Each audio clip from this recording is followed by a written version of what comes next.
good afternoon, good evening, and good night. Thank you so much for downloading the Faith Life podcast of Discovery Fellowship Church. I'm your host, Pastor Nathan, here with my co-host, Pastor Matt. Hey, guys. As always, if you haven't done so already, please take a minute, leave us a 5-star review on Apple Podcasts, Spotify, or wherever you may have downloaded this. Now, if we showed up in your Spotify Wrapped, because it shows what you listen to a lot. So if you've listened to us enough that we showed up in your Spotify Wrapped for the year, I want you to email podcast at dfchurch.com. Let us know that we were in your, send us a screenshot or something. I'd love to see that. That'd be really cool. And, if you have any comments, questions, concerns, anything at all, again, email podcast at dfchurch.com. That's podcast at dfchurch.com. Matt. Yeah. It's the end of the year. How are you doing? It's the end of the year. Yeah, this is our last podcast for the year. Yeah. Another year down. So I kind of avoided the question. You really it's been a weird year, at least a weird few months. Yeah. And so, yeah, it doesn't feel like normally during Christmas break, I take like a lot of time off. Yeah. Haven't done that as much this year. Things just seem even like just on the personal level, things are just like weird this year. They're just different. Yeah. I had put on the calendar that I was going to take vacation this whole week after Christmas. And I don't know if I really have. Not but at all. That's okay. It's been fun. There's a lot going on, and we'll talk about that. As we hit this last podcast of the year, there's going to be a lot of fun stuff for us to talk about. But first, let's talk about the news. Yeah. There's one thing that I wanted to talk about, and that's another state has pulled Trump off the ballot. Did you see this? Yes. Now, I think he's already back on in Colorado, right? Like, didn't that already get deferred or like... I actually didn't check the follow-up on that. I feel like they've already said they're going to defer to that ruling in Colorado. Okay. But now Maine is not going to put Trump on the primary ballot. Okay, yeah. Trump back on ballot in Colorado while state Republicans appeal the ban to the Supreme Court. So during the appeal, he's back on. Now, again, it keeps on saying the reasoning is the 14th Amendment, which makes sense, except for... we've yet to see any actual conviction or even, I think, charges of that brought. And so it's really a weird precedent. Like, I know we don't like to get too political, although I guarantee we'll be having another big politics episode coming up in the next year, because as we approach a major election, that's going to be on a lot of people's minds. Right. And our last discussion on it, we had our friend Mike Pence on. Yeah. And maybe we'll have him back because he's got a good head for politics. I liked his perspective. And he's kind of changed his perspectives over the years. Yeah, which definitely. is interesting. So what do you think about this Maine decision to pull Trump from the ballot? Yeah, it's interesting. I did not fact check this information at all. Okay. But someone else was talking about it and I was just kind of loosely listening. It was kind of a live thing on social media, but he was talking about the last time this happened. Yeah. Was Abraham Lincoln. Oh. And the result was a civil war.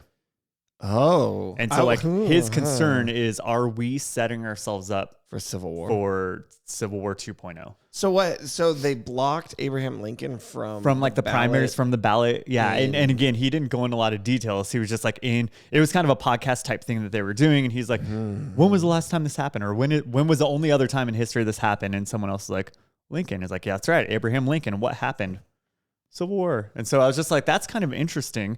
And it feels like we are honestly at a civil war in our culture as it is, just maybe without the actual fighting part of the war. The physical violence is all verbal violence right now. Right now. That's true. And now political violence, essentially, right? We're making all these political moves to try and block our opponents from different things. It's just a really interesting situation that isn't going to end well no matter what. Like, no matter which side of the camp you're on, this can't be good for America.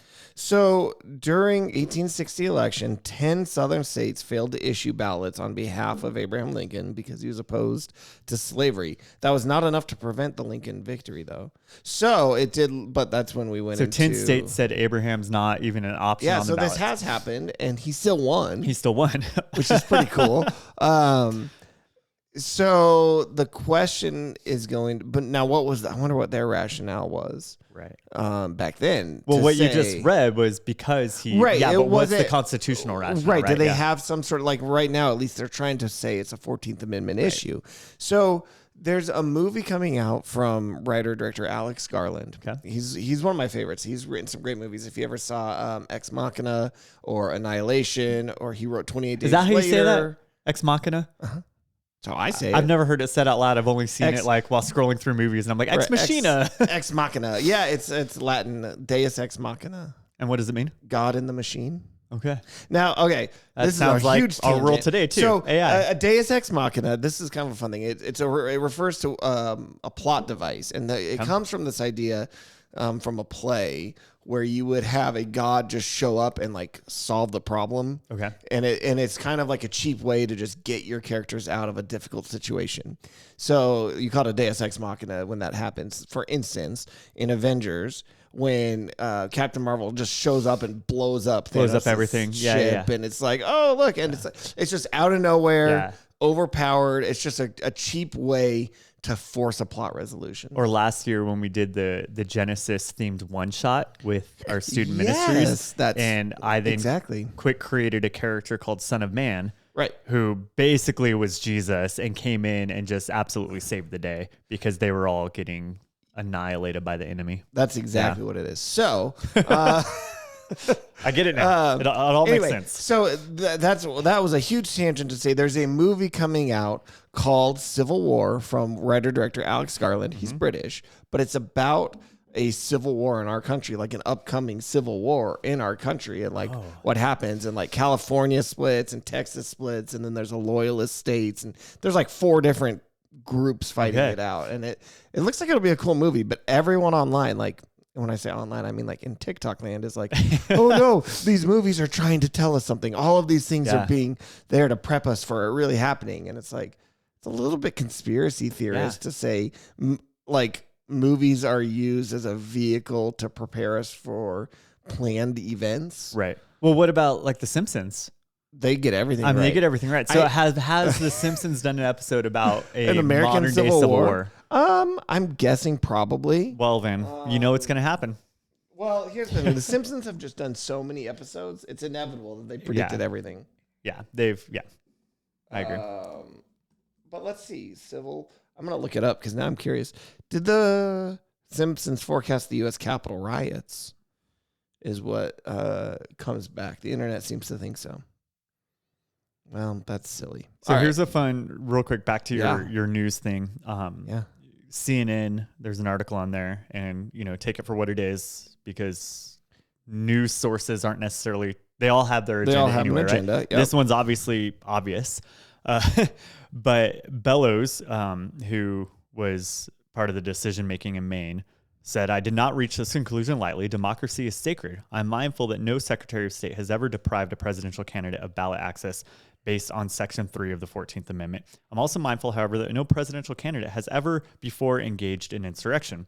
So again, it's like what you were saying, there's been accusations, but there hasn't been not official convictions yet. Right. And then Trump's campaign said, "We're witnessing in real time the attempted theft of an election and the disenfranchisement of the American voter."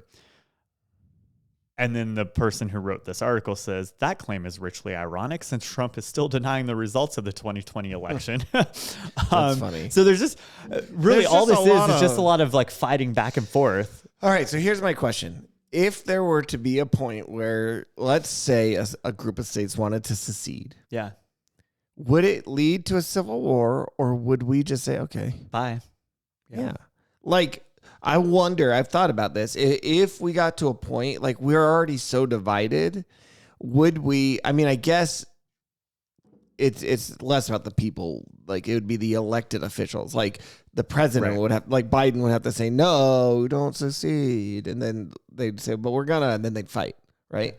But I almost feel like it almost feels like it could go to a point where people just say, okay, maybe it's better that we have an amicable divorce of Will a it be country. Similar to like the Brexit thing where like the UK tried to secede from the European Union? Maybe. I don't know.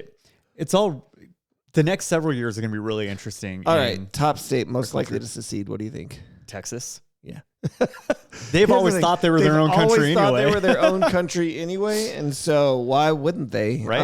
I'd imagine, and that is one in that Civil War movie. There's a map that shows like the different factions in the upcoming quote unquote Civil War, and it's like the Second Republic of Texas is one of them.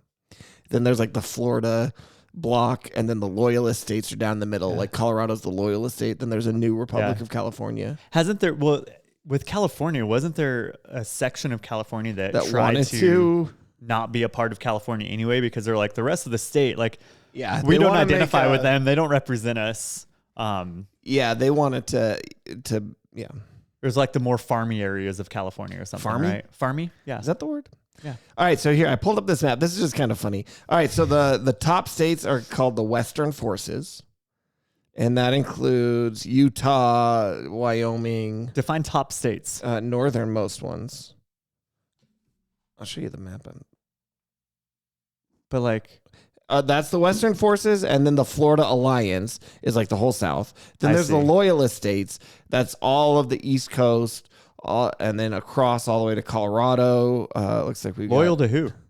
The U.S. Like those are the ones that are staying as the U.S. And then there's the Republic of California and the Second Republic of Texas. See, what's interesting is when you like this think is of in his movie. I don't know of like heavily pro-America, like patriotic people. Yeah, the East Coast is the exact opposite of what I like picture. Yeah, Texas seems to be pretty patriotic. The people there, when I was visiting there this summer, everybody had flags. Yeah. There was either an American flag, a Texas flag, a college flag, or a Donald Trump flag. So Texas might be the one that secedes first. Yeah, I know they're like, going to try and claim America, but they're going to say we're the real America. We are America. Yeah, that's possible. Yeah. This is an idea. What do you guys think? TheRealAmerica.com. Do you think that's going to be their new website? Make America Texas again. Yeah, there it is. Do we think that this is going to happen? Let us know. And have you heard about the Civil War movie? Check out a trailer, watch it, see what you think. Okay. Well, let's jump into our main topic today, okay? Because that was a lot of talk about something. the Civil War that is upcoming, maybe. Well, it kind of leads maybe into our topic a little bit, right? I guess so. Yeah. So for our topic today, we wanted to do two things. We're going to look back over the year, and we're going to look back like in our country and our church in this podcast, some of the highlights, some of the big moments, some of the things that stood out to you. And then I want us to look ahead into next year because there's some really big things that we have in mind for 2024 for the podcast specifically that I'd love to talk about. Then we'll hit some reader mail AI list and be on our way. I love it. Sounds good, right? All right, so I've found a list. I'm going to give you this of major events of 2023, and I want you to just react to this list and tell me what you think of these events. We'll see if if these stick out in your mind. Right, yeah. All right, I don't know how to say this guy's name. This is back in January 2nd. Damar Hamlin, Okay. football player. Damar, yep. Hamlin collapses on field. Yes. So he collapsed on field, needed to be resuscitated after what appeared to be a routine tackle. And then in November, he came back, it looks like. Yeah. So do you remember when this happened? Yeah, I do actually. It was a scary moment. And when it first happened, there was a lot of talk, and I haven't looked into it a lot lately, but there was a lot of talk about this is because of the COVID vaccines, actually. Yep. A lot of people and a lot of like younger people who are getting sick in one way or another. This was obviously a pretty major issue if you're just collapsing. A lot of the narrative then online from certain groups was, well, this was because the vaccine did it to him type of thing. So it was interesting how immediately like this guy had an issue, a health issue, and right away I'm going to make it a political argument because that's what like the argument felt like was it was just saw a that throughout the thing. year. And I think this would be jumping ahead and chronologically, but the same thing happened when Matthew Perry died. Yeah. A lot of people went to COVID vaccine. Right. Yeah. So Jeremiah, our producer today, said 6 millisecond heart dead zone on the EKG. Yeah. So like he was dead. He was dead. Wow. That's pretty at least intense. according to his EKG. What the EKG would say. But then when he came back, this is the part that was really interesting. But isn't that where the thing? It's like there's like that brief moment where if you get hit with force and your heart is in its perfect, it's like the odds are very slim that those line up, but if they do, that can cause your heart to just stop. Yep. Right. So that's possible.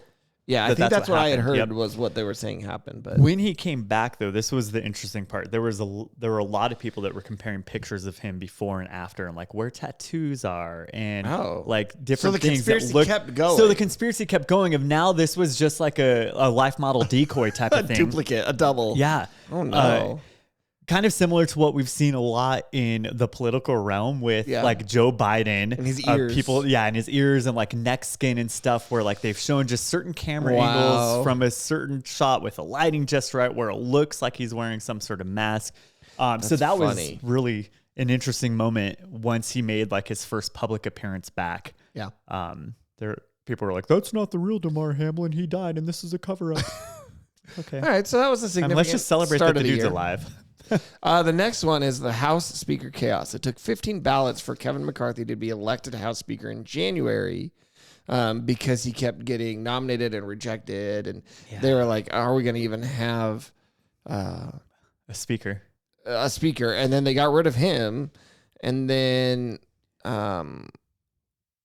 we had 3 weeks without a House Speaker.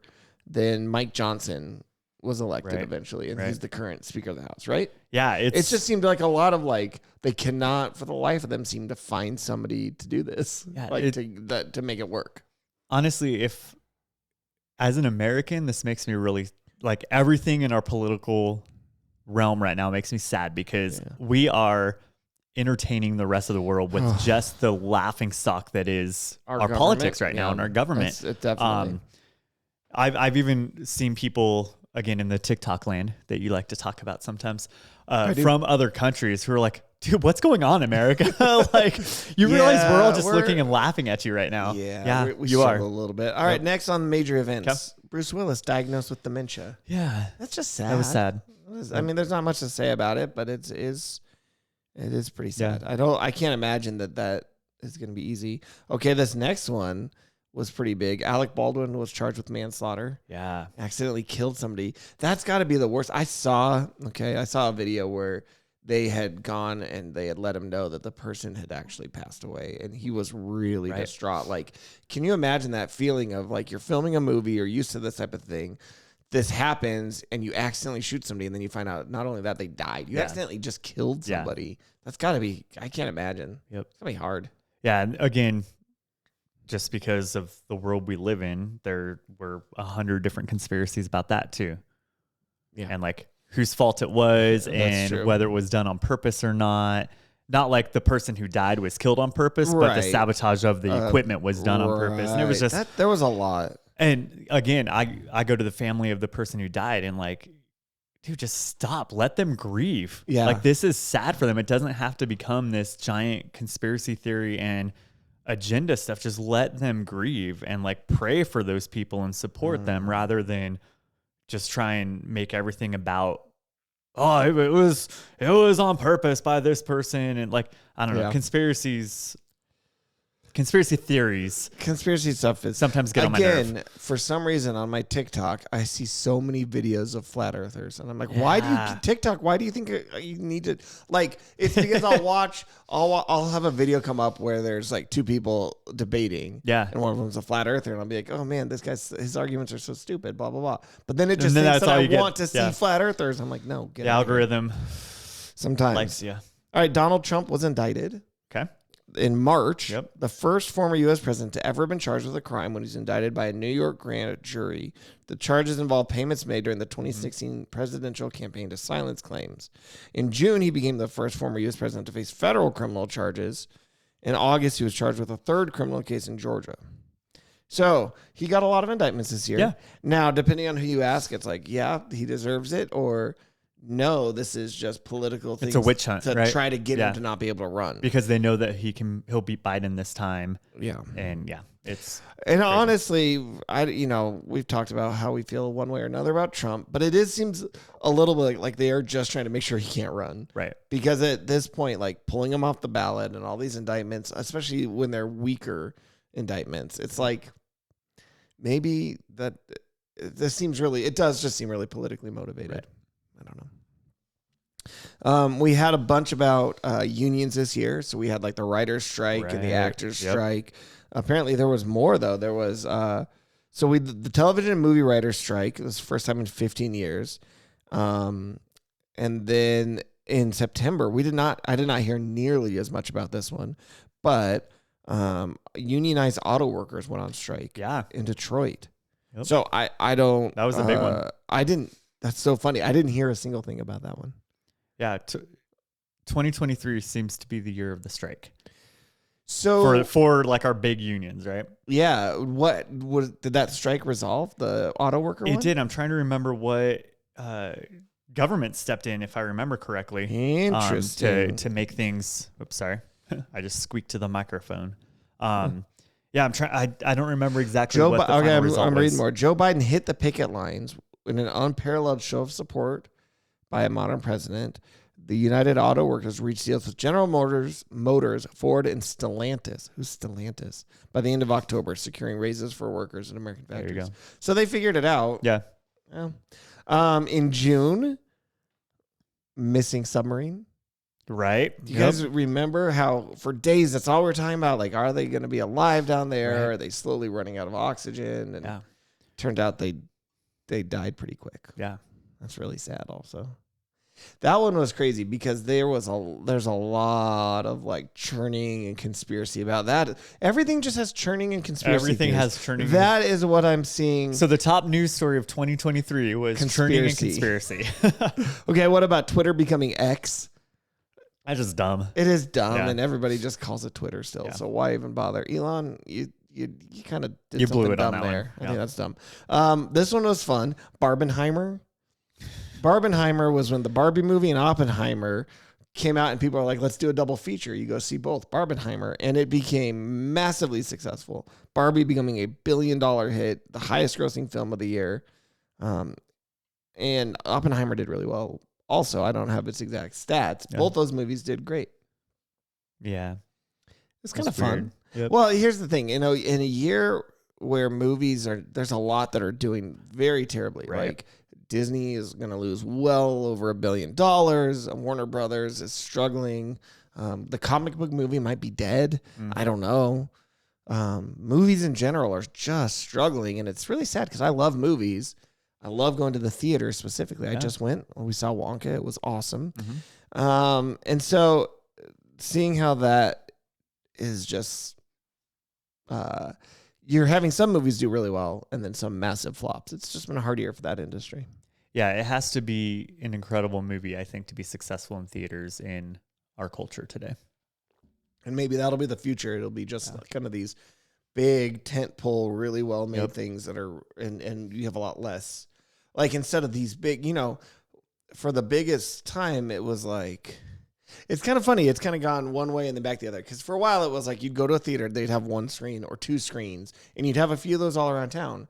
And then we started building up to these huge multiplexes where like back when I was in Utah, the theater I'd always go to, because it wasn't the one I worked at, but I had free tickets to it anyway, always, was a 24 screen, massive, sprawling theater. And we've got some of those in Colorado Springs. I mean, the theater I ran here in town is 16, like these bigger ones. And maybe now it's going to just continue. It's going to shrink back down of like, yeah, they've got 4 screens and they're never crazy busy, but they've got enough business to just keep those going. Yeah. I'd be okay with that. Especially with like the sit down. I love sitting down, getting like food like brought to you. Oh yeah. The bistro is my favorite theater right now. Little recliner. Oh yeah. That's great. Israel Hamas conflict. Yeah. Still going on. That's got to be probably one of the big moments of the year. We had a whole podcast episode about it. Yeah, I have 3, my top 3, and that's in the top 3. So okay, I've got only one more on this list. Oh, so one's not going to make it. George Santos expelled and now making a living on Cameo. That's hilarious. It specifically says that these days you can find him on Cameo selling personalized videos.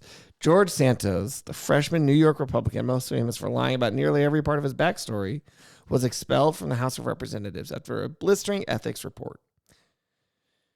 He's only the 6th member in history to be expelled from Congress, or to be expelled, and only the 3rd since the Civil War. Wow.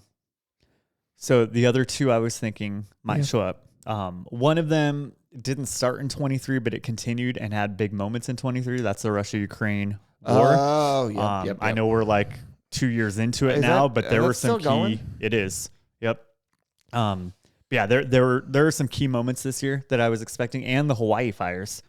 Oh, I was expecting the Maui fire to be on the top 10 that list one of also things. had a lot of conspiracy theory Right. about like the paint on the house and Yeah, notice that only the blue roof houses were missed because the giant laser weapon in the sky ignores the blue. It was the silliest thing. But speaking of Hawaii and conspiracies, okay. Mark Zuckerberg, Yeah, he's the Meta dude, right? Facebook, Meta, yeah. He's building a giant underground compound in Hawaii. And so now the conspiracies are coming back up again of the elite know something is coming because, you know, it's all a conspiracy and being caused by governments. So the elite are protected. So they've been warned in advance. So he's building this giant underground shelter for him and his closest companions to be safe throughout whatever it might be. Did you ever see that End of the World movie 2012? Yes. And it was all about how the world, you know, because everybody thought the world's going to end in 2012. And then the whole thing was, there was all these disasters and stuff was happening. And if I remember correctly, they had built these giant spaceships that all the rich and the elite in the world, they were going to launch up just to go up to space for a little bit till it like blew over. They were like arcs, and then they were going to land and just keep on living. Yeah. And if you had money, you'd get on one of those space boats. It's kind of Love cool.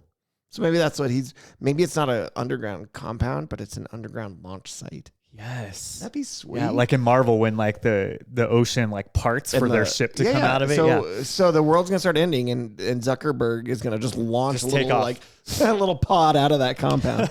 That'd be so fun. Well, that's the big news stories of the year. So let's zoom it in a little bit, Matt. Yeah. Let's talk about looking back at this past year, Discovery Fellowship Church, our church.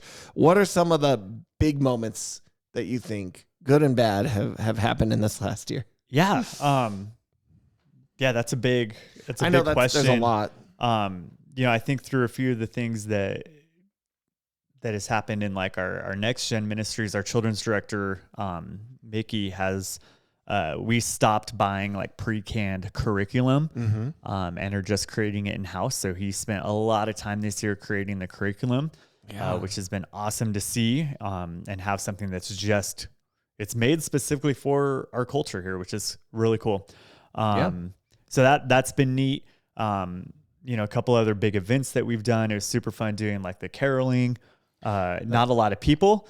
And unfortunately, like most of the doors that we knocked on stayed shut, but it's still fun to just walk around a neighborhood apartment complex and sing songs to them. Yeah. Trunk or Treat was really unique this year.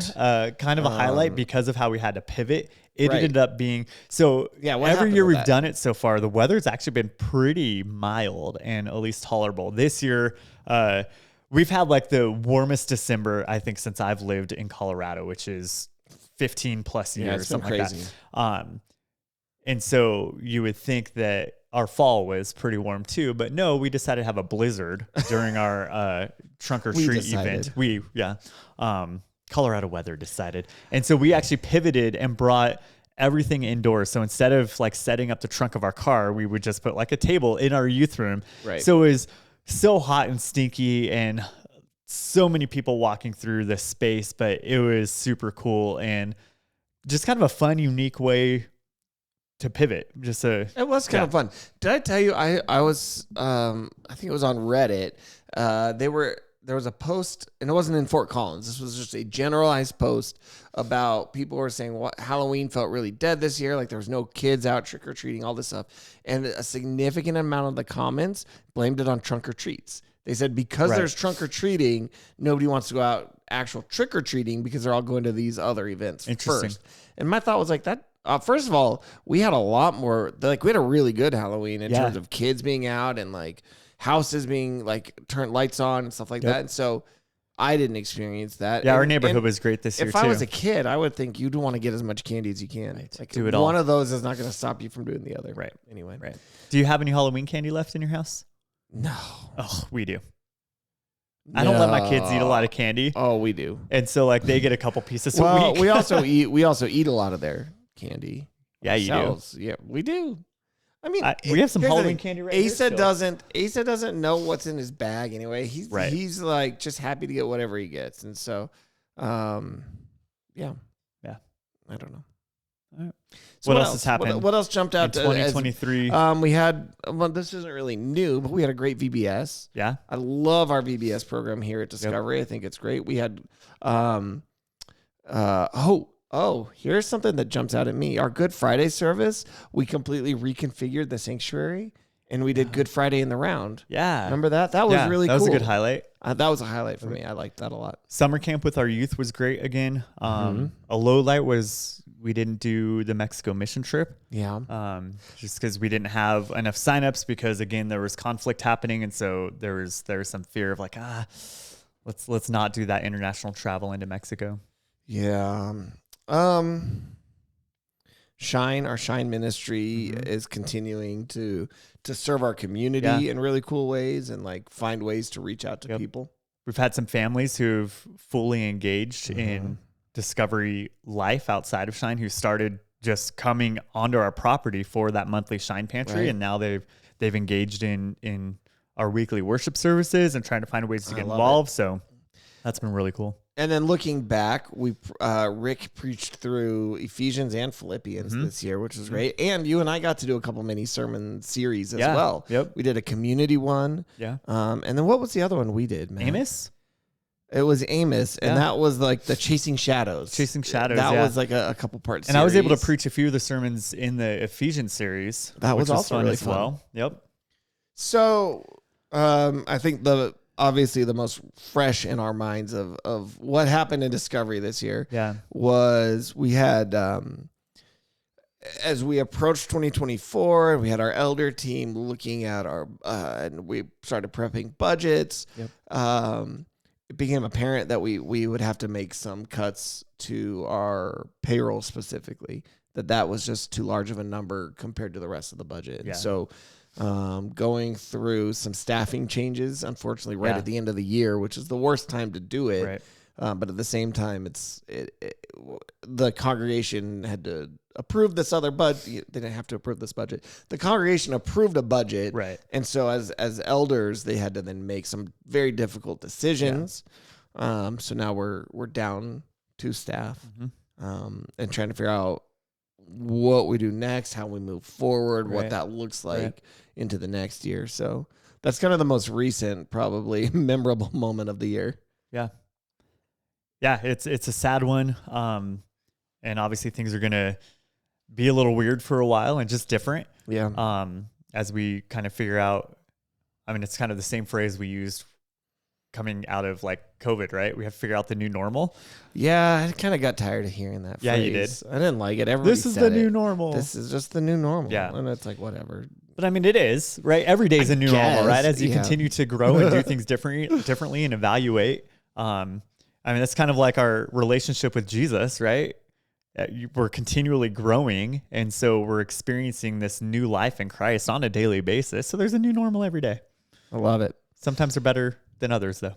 All right. So let's zoom in even one more layer now. Okay. We're going to look at this podcast specifically. Okay. What types of highlights, moments that jumped out of you? I've got, fortunately, from the service we used to post our podcast, some stats and things that we can look at. Okay. But were there any favorite moments that jumped out of you?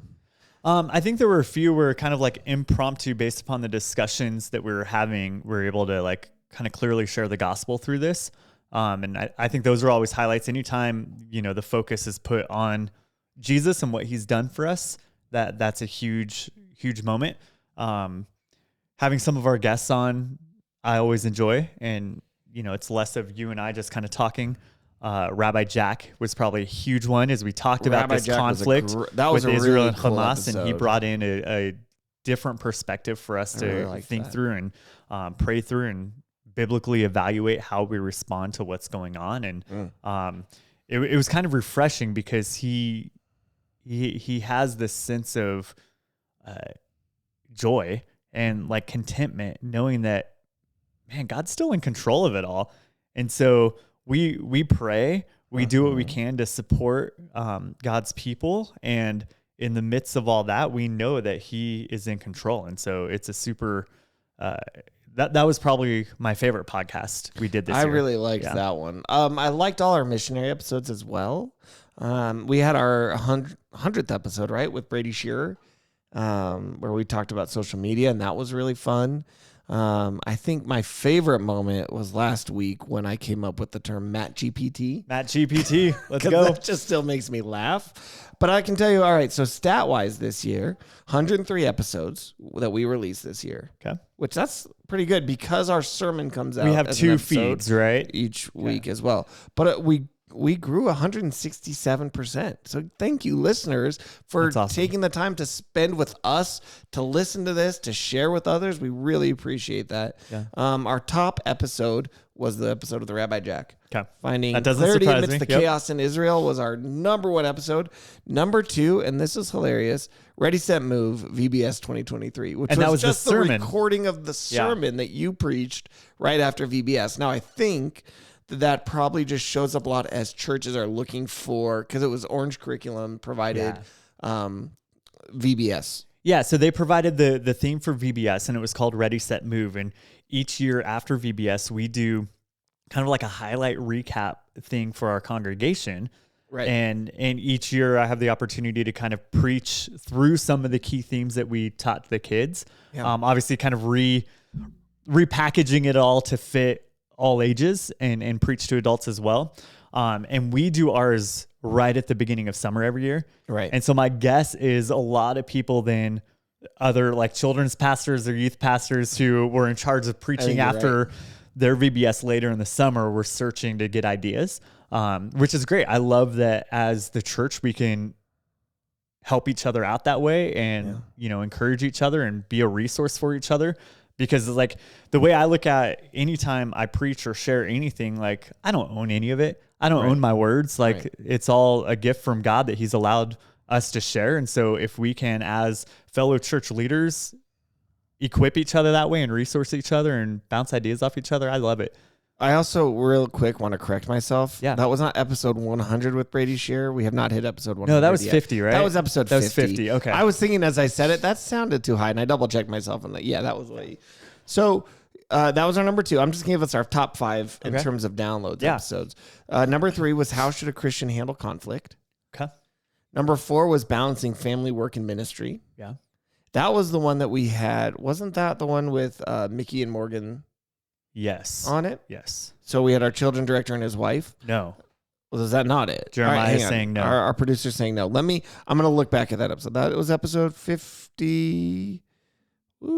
54. Jeremiah says that was one with the 3 ladies. Oh, that was just just the women, right? And we need to have them back. Yeah. That's right. That was my wife hosted and Carol and Morgan joined. That's right. That was a really good episode. Wow. I can't believe I got those confused. That's what happens when you've posted 102 episodes in the last year. That's fair. And just the title doesn't let me know everything about it. And then number 5, episode number 4, way back at the beginning. What does it mean to build people? Yeah. So when we first started this podcast, we went through our 3 pillars. Worship God, love his word, and build people was episodes 2, 3, and 4, I think, if I remember right. Yeah. And so, episode 4 being the build people one. And we had a guest co-host on with us. Right. Yeah. Now, we had put this out for you as listeners and watchers to let us know your highlights as well. We got one email. It says this: I really like the guest speakers, which we can't do every week, but should do more than once a quarter, maybe every 6 or 8 weeks, as monthly seems a bit much. Rabbi Jack and the women of faith were particularly awesome. Having missionary updates was also encouraging to hear how others are growing. Yeah. So that was this listener's highlights was those guest speakers specifically. So that listener also likes not hearing you and I talk the whole time. I love it. That's true. That's fair. That's fair. And then he says, I already said this, and you're already implementing some things to improve the experience. I wonder how listening to the podcast is furthering my faith and growth. Yeah. It is fun and entertaining and often challenging, but I want more engagement and discipleship experience with the podcast. Not just talking, but reacting to stories, help through tough times and questions. I would like to interact more socially with other listeners, live, YouTube comments, Reddit threads, etc. This is how we will grow as discipline, sharing and correcting each other, iron sharpening iron, working through Bible studies, or even prepared to know what the topic is so I can ask on topic questions. Cool. So this actually was something that I've been thinking a lot about. We've been talking about as a church, and this kind of leads me segueing into what's ahead. Next. Yeah, what's what coming are in we 2024? looking forward to? What is going to be in I love it. 2024? So we, speaking of interacting with comments, I posted a clip from last week's episode, and it was both of us talking about, I think I captioned it, stoicism is not the same as spirituality or something like that, right? And it was talking about how it's okay to feel our feelings. Yeah. And even around Christmas, especially when everybody's feeling joyful, like if you're feeling a lot of different things, like God made you to feel, and it's okay to feel. Right. It's okay to feel and let yourself feel. Anyway, somebody commented and said, Xmas, in all caps, Xmas has nothing to do with God. And I thought, we barely even talked about Christmas in this clip. What are you talking about? And so I replied to it. I said, what do you mean? Yeah. And they responded today. They said, exactly. I'm so confused. I don't know what to say. I'm like, do I respond again? Do I say, if you don't understand the point he's making, then you're just not worth the time, Nathan? Apparently, I was so confused. And so there's been a few times where we've gotten some really interesting comments and questions and concerns through that. But let's look at. Part of me thinks that with that, because these are just like the shorts that you're posting, right? Yeah. Okay. So part of me thinks that because of like the algorithms as people just scroll through. Yeah. For some, like this person obviously doesn't believe in God. Sure. At least that's my assumption. I'm sorry. I said obviously. It seems like this person doesn't believe in God. And so anytime something like Christian, spiritual, God-like related comes up on their screen, they just immediately say something negative to rile people up and move on. We do get a lot of those. What's awesome, what I love about the way algorithms work, if you comment on something, if you watch something, you're going to get more of that same thing showing up. Right. So maybe you do reply to this guy, so he replies again, so that all of our things keep coming up, and maybe he'll see one of like our gospel-centered ones and things like that. That's a great idea. Because honestly, like, we're not doing this podcast and posting all these shorts just to hear us talk. It's all about helping you guys navigate your faith and life, right? That's why it's called the Faith Life Podcast with Discovery Fellowship, is because we're trying to help you bridge this intersection. And so how does what I believe interact with what I see and experience in this world? And so the more we can get the word of God out there and the message of Jesus Christ who came to save us because we couldn't do it, can't do it on our own, the more we can get that out there, the better. I love it. Right. And so to this listener's point, one of the big things I'd really love to see us as we go forward in 2024 is finding that way to intentionally help build you up. Because that's the idea, is that most social media, like posts, like these shorts and text posts, images posts, are very shallow, but they tend to go very wide, right? So it just gets you a little bit of it. But the point of doing a podcast is to go deeper, because we've got more time. We're spending an hour, not 30 seconds. Right. Going into this, we love to be able to use this as a tool to help you go deeper as well.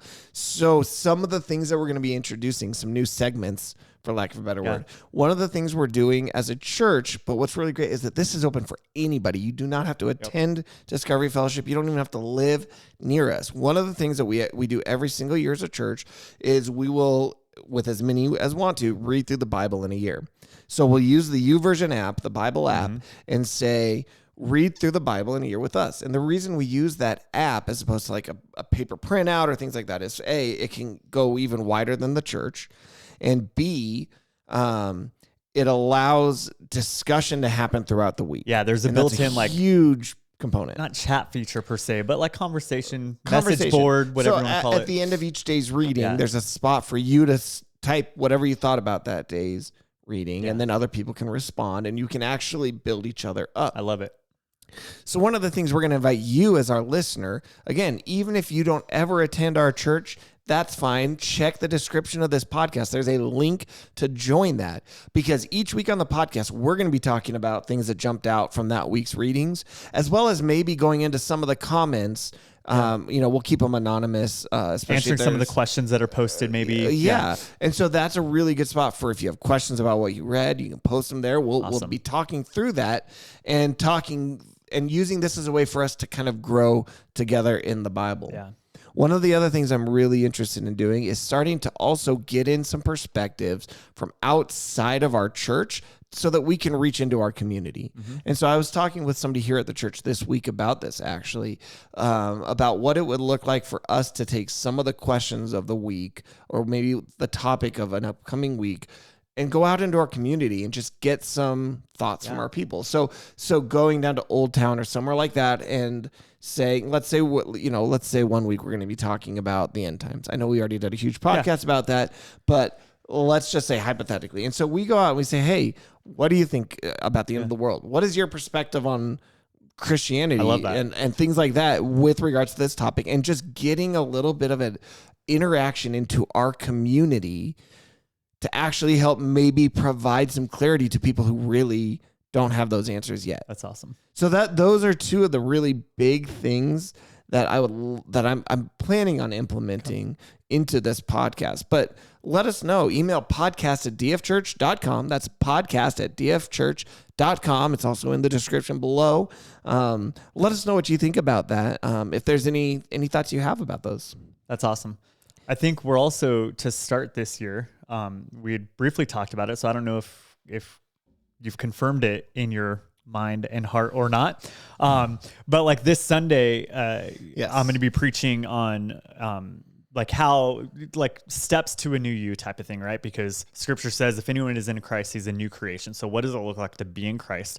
How can we actually grow in that relationship? And so I'm actually going to give like this big, like 30,000 foot level view of steps we can take to grow in our relationship with Jesus. But then in the podcast, we're actually going to start the year off like diving deep into each of those so we can really equip you and give you tools and resources to actually grow in your relationship with Christ. And so it'll also be potentially then a great opportunity as you go out and interact with other people and start to disciple others and come alongside of them in your journey with God and invite them on that journey. You can use these as tools and resources to give them as well. Right. So hopefully we've got some really exciting things. Yeah. I mean, we do have some really exciting things planned. Hopefully you are excited about this. I know I'm really excited about this, and I can't wait to see where we go with that. With that, I think that's kind of the year in review and the look forward. So let's move in to our last couple segments. Okay. The first one is going to be our AI generated list. Okay. I always like doing this. And I know you do. As we did last week, you're going to get to hear this little jingle.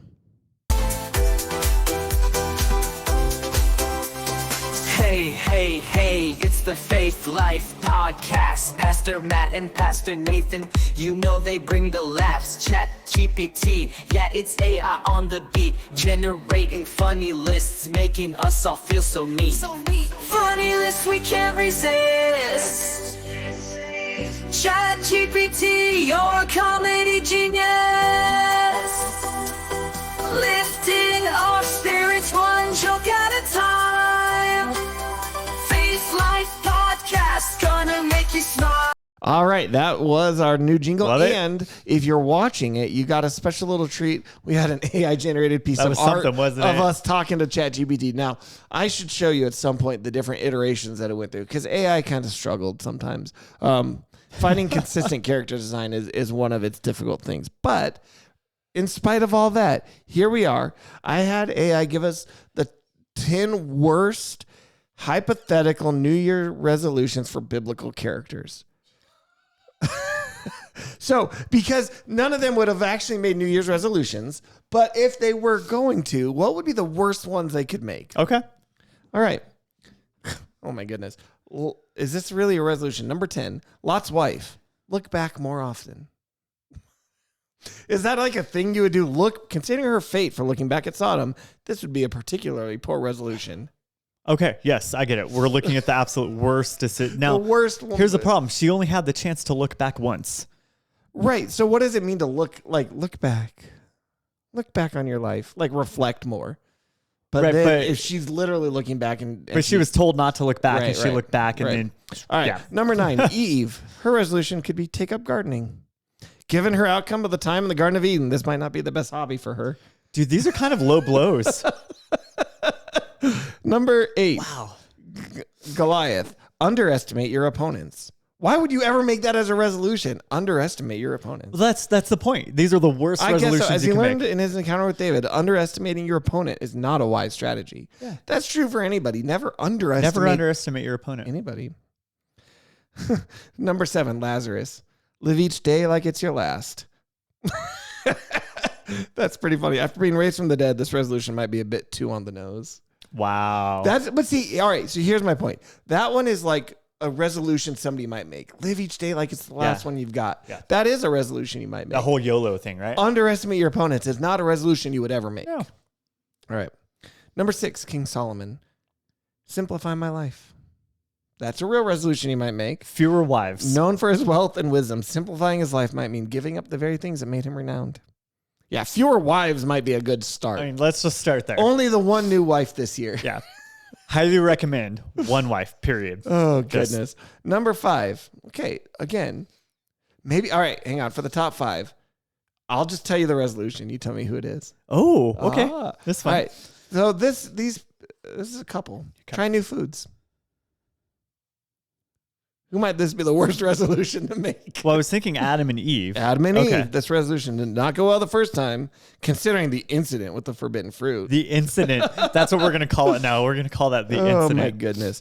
All right, number 4, build a smaller boat. Well, that's going to be Noah. It's going to be Noah. Considering the scale of the flood, a smaller boat would definitely not have been a great idea. Yeah. All right, number 3, take up water sports. Moses. Parting the Red Sea was impressive, but engaging in water sports might not be the best idea for somebody who spent a lot of time in the desert. I mean, that's a weird one, but okay. All right, number 2. Actually, I would think that'd be a good resolution for him because he obviously, through the power of God, has the ability to manipulate the water. And so if he takes up water sports, he could do some pretty cool things, I think. He doesn't even need like a boat for water skiing. He would just create the wave himself. Ride a porpoise. He would ride a porpoise. All right. He'd do it with porpoise. Yeah. Everything on porpoise. Number 2, get a haircut and try a new look. Samson. Given that hair was the source of his strength, it'd be a pretty bad resolution. And number 1, travel more. Paul. No. Because he traveled a lot. He did travel a lot and got beat up. And got beat up and everywhere he went. Right. Okay. Old Testament. Travel more. Yeah. No, not David. Jeremiah says Joe. Wait. Or is that from before? No, that's now. Who? Joseph? Nope, that's not who it thinks. All right, who is it? Jonah. Given his experience with being Was that the swallowed Joe by you a were thinking? whale, Okay. Jonah might want to reconsider any travel plans, especially if they involve the sea.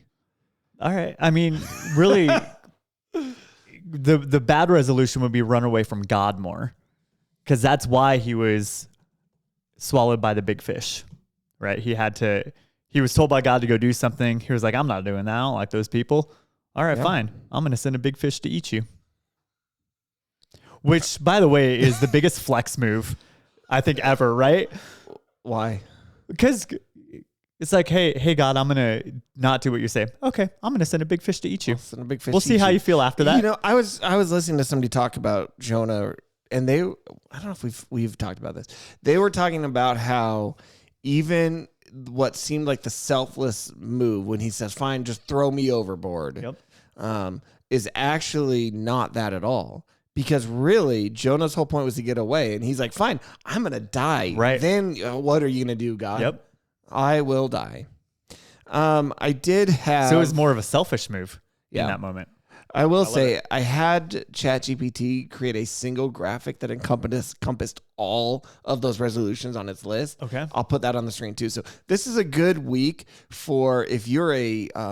just a listener, check out our YouTube video and, I mean, I'm only a listener also because I listen to podcasts like on the drive or while I'm out walking. And so I almost never do video-based podcasts. But right. But now might be a good one. Yeah, at least get on it and fast forward to the end so you can see these pictures.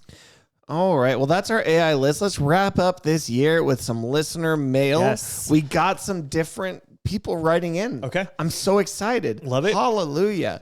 Please email us podcast@dfchurch.com. faithlife.com. Let us know. What are you doing? What are you thinking? Questions you might have, topics we should cover. But this was a good question, and I've thought about this before. Is it okay to skip past Christian videos on social media? It feels like so often that the video I see on Instagram aren't videos meant to encourage or bring hope to the viewer. It can feel like they're created to get more views and likes. Many videos also say, God brought you to this video, but did he really? It's a computer algorithm, and can God really control that? I have so many questions about this, and I love some insight. Nice. This is a great question. We briefly talked about some of this stuff when Brady was on here. Just some of like, as a Christian, how do we interact with social media? Yeah. And so if you go to episode 50, you'll get a little bit. We could potentially do a much larger conversation about this, but just on the surface, can God? Yes. Right. He said, can God really control the computer algorithm? God can 100% control a computer algorithm. But I do agree with you that the person or the people who often post some of these videos are just doing it for the views, right? They know how the algorithms work. They know how to get it up on your feed. And so they're going to create that content. Now, if it encourages you in your relationship with Christ, then I don't really care the reason they posted it. Right. If it's encouraging you and helping you grow in your relationship, is it okay to skip it? Absolutely. Absolutely. As long as you're not skipping growing in your relationship with Jesus, right? Like skip Instagram so that you can read your Bible. Yeah, I've run into this because sometimes I'll feel bad because I'm like, this is a person and it's good content. But it's not anything that this sounds weird maybe. It's not something new for me. It's just like I've heard this and this is a great thing for like somebody who doesn't know Jesus yet.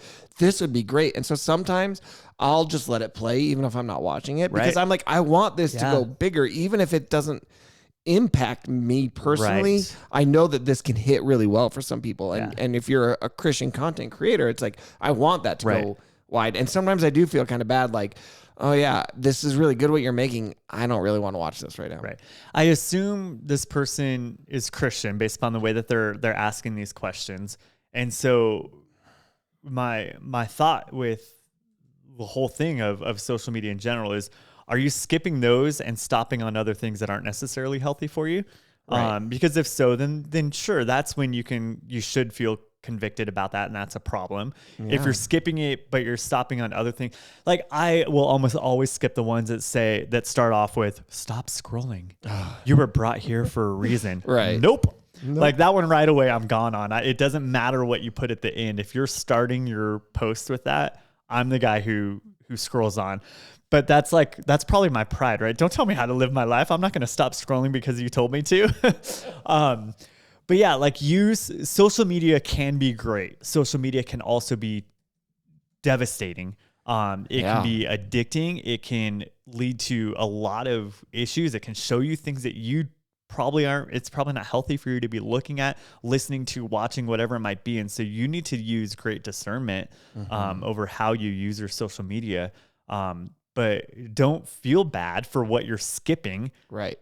Feel bad more for what you're actually hovering on and watching, right? Like if that is not healthy for you, then like make the steps necessary in order to scroll past those to completely change your algorithm. Right. Like you have control over that based on what you're watching. And so if you're like, man, I have a whole bunch of these videos that really aren't good for me showing up on my feed. Right. It's probably because you stopped and watched a few of them and now they're going to show up regularly. And so now you need to retrain your algorithm. Right? Like, and it takes a lot of like self-control and discipline in that area. Find people to maybe help you through it. Maybe get a friend to scroll through for you for a while.